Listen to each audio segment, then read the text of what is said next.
Hey, what is up, guys? So I'm making this video to kind of update everybody on exactly what the hell Sony is doing with the whole Venom thing, and at least what I think is doing and what kind of things are happening behind the scenes. Now, obviously, I've covered the Spider-Man story extensively, every version of, everything that's come out, read through the important emails that were part of the leak. Like, I've done my research, so I just kind of want to talk about this, put it out there, and really go into what I think the details of all this means, and specifically pertaining to the exact uses of Venom in a, new series of Venom films that they're doing without using, going out there and going and making this agreement with Marvel to use this Venom in, like, let's say, the Marvel Cinematic Universe version of Spider-Man that Sony's also making. So, and this is kind of going to be maybe a little bit of a longer video, and I have to kind of talk about a lot of stuff before I get to what I'm saying here. So, essentially, obviously, the agreement between Marvel and Sony is to share Spider-Man. Now, there's no money being exchanged in here at all. Anytime Marvel's going to use Spider-Man, they get 0% of Spider-Man profits when Spider-Man shows up elsewhere. And Sony, subsequently, when they use any Marvel characters that's, Marvel's going to let them use in their Spider-Man movies, they get 0 from the Marvel characters. Essentially, what they've made is a gentleman's agreement with obviously contracts and Hollywood stuff in there that no one's going to benefit, but they're doing this for the benefit of the fans, and both franchises kind of benefiting from each other, because obviously Spider-Man's the biggest superhero brand in the world, but on the other hand, Spider-Man and none of the other heroes are selling as much as the Avengers. So this is a handshake agreement. Let's share the character. It benefits everybody. There's no money exchanged, but in the long run, everybody wins. So that's kind of how everything came to be. Now, obviously, they announced Venom movies coming out. It's not tied to the MCU. It's going to be its own thing, and that's a lot of cause for concerns, because, hey, we just thought we agreed upon stuff. So does this mean that the Marvel Cinematic Universe can't use Venom in the symbiote? Probably. That's probably what it means. It's going to be a very complex, sticky situation with what they're allowed to show. Now, maybe the plan that Marvel and Sony have outlined for the next 20 years of the Marvel Cinematic Universe and Spider-Man sharing it with Tom Holland, maybe this doesn't have Venom in the picture at all.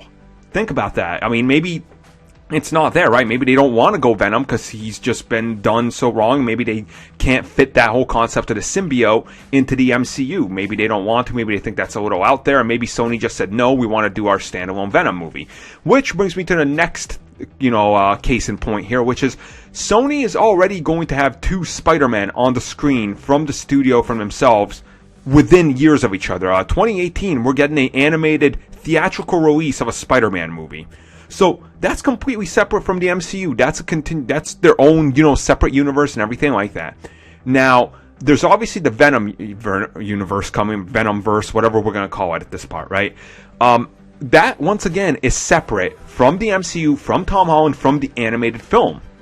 It's not related to the Amazing Spider-Man, as far as we know. It's not related to anything, with the Tobey Maguire Spider-Man. So this is a standalone. Now, here's where it gets interesting. It's my belief that this series will have a brand new Spider-Man.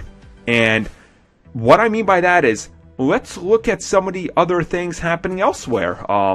If you look at Fox and Marvel Studios, for example, look at what's happening there.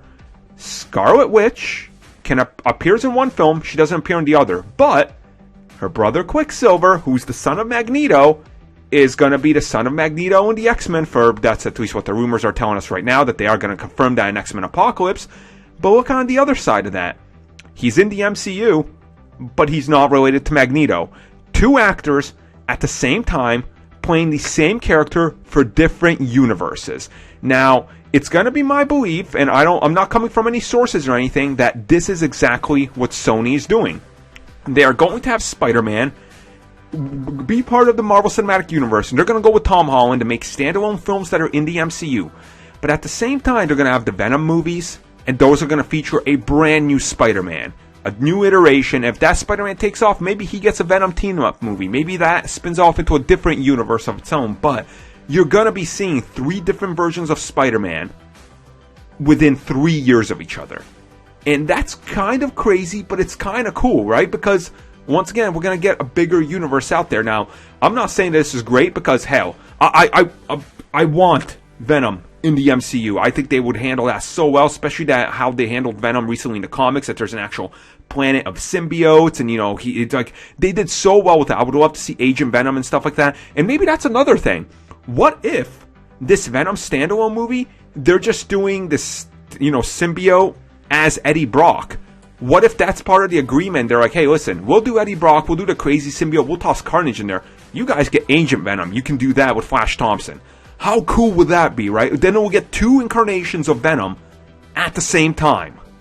And honestly, I think that would actually be pretty awesome. So, as much bad as there is with this news coming out, this deal, I gotta look at the bright side. This actually, in the end, could benefit everybody for the best, right? I mean, hell, you know, it sucks we're not gonna get the Venom for all we know right now, but hey, it might lead to some better things down the road. So I mean, I'm freaking excited, guys. I mean, I'm excited. You guys can clearly hear in my voice that you know I'm excited. Hopefully, this is what it ends up being. And I guess we'll find out soon enough. You guys let me know your thoughts on all this though down below.